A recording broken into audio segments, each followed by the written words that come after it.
and only remembers to turn on the light.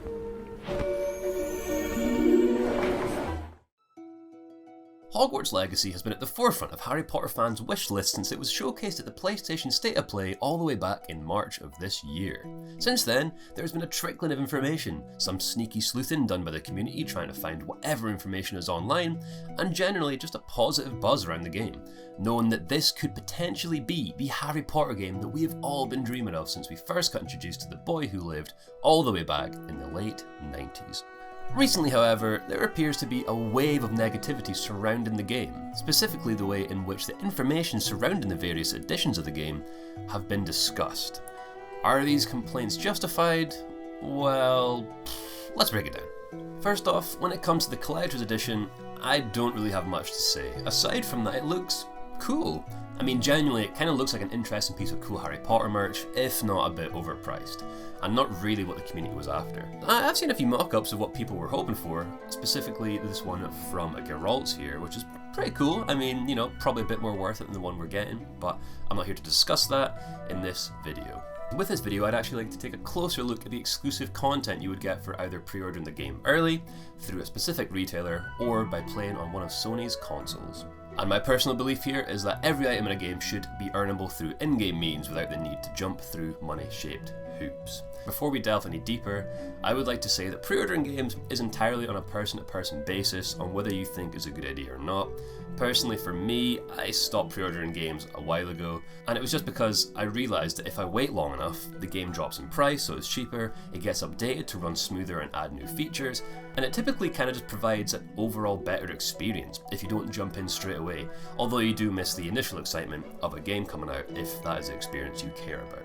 With all of that out of the way, let's get to the main part of this video. What are you doing? What's this rubbish?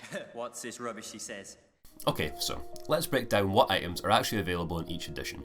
Thankfully, a user over on Reddit, Visara57, has broken down each edition and what pre-order bonuses are available. And if you'd like to see any of these posts I talk about today and showcase in this video, all links will be in the description. Now, as we can see, there's a couple of things available in each edition. For this video, however, I'm only going to highlight the in-game rewards that are available through the pre-order and not the physical items that are tied to the collector's edition. So, as we can see, we have 9 different in-game items available, depending on which edition you get.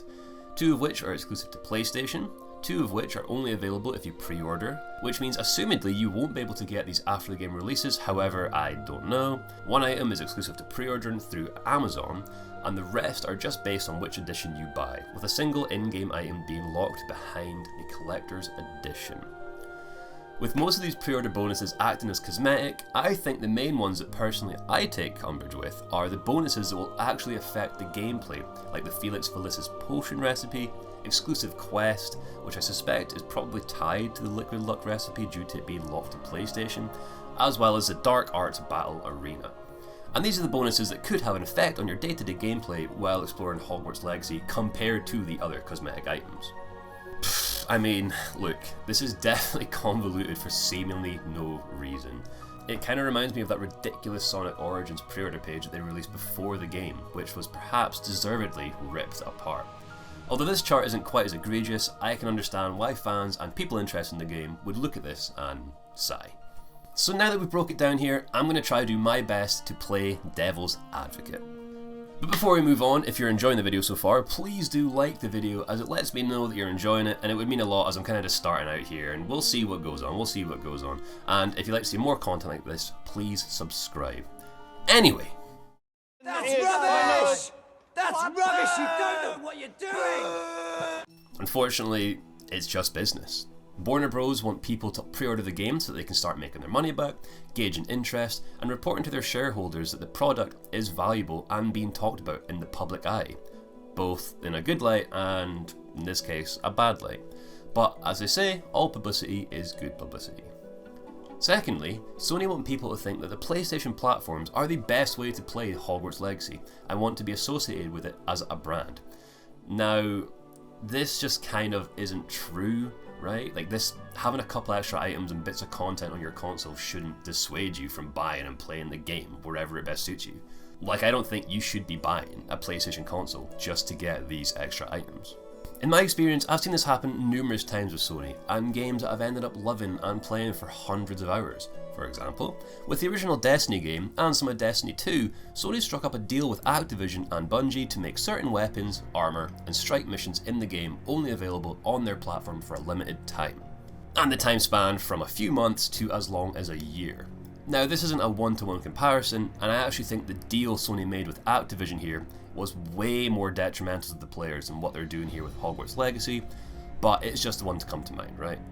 So with my experience here, at the time all I had was a PlayStation 4, which meant I got to experience these exclusive bits of content. And while it was cool to have an extra weapon or two and a new strike that was exclusive, my mind was always in two places about it.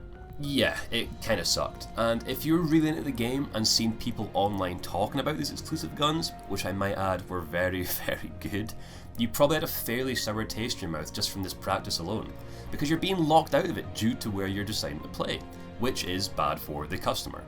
The reason I'm in two minds about this is because on the opposite side of it, to me it was never really the end of the world. Like, the guns were cool, right?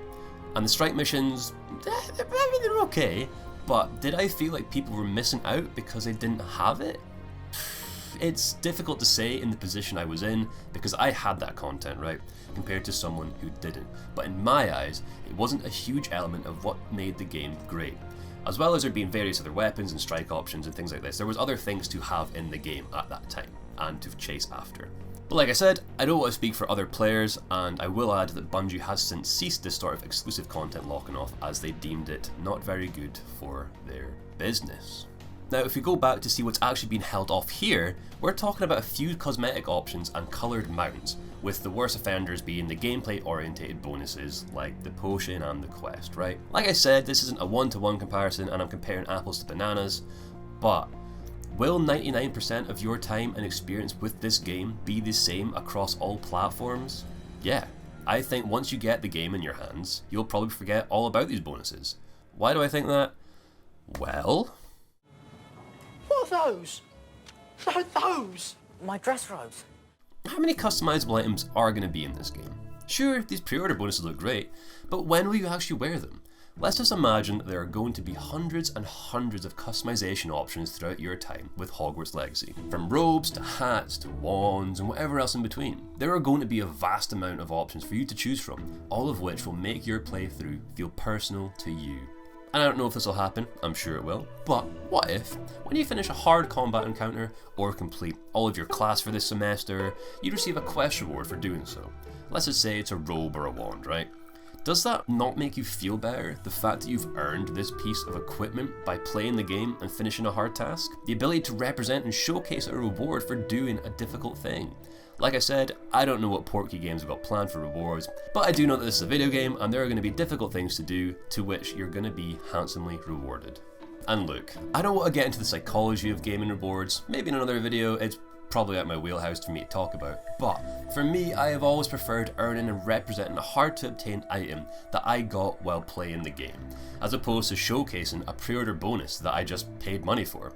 Sure, it's cool when you start off the game and you have no items except from the pre-order stuff, so you stick on your Dark Arts Garrison hat and your Kelpie robe to mess around with, but pretty soon you're going to find a replacement that either looks better or gives better stats and bonuses. You'll be rocking an outfit that you spent time and effort earning. Once again, not to say these pre-order items won't be useful or cool in the game, I'm sure they will be, so the people who actually have them feel like their money is well spent, but I don't believe that these items will be the be-all, end-all items to earn in Hogwarts Legacy.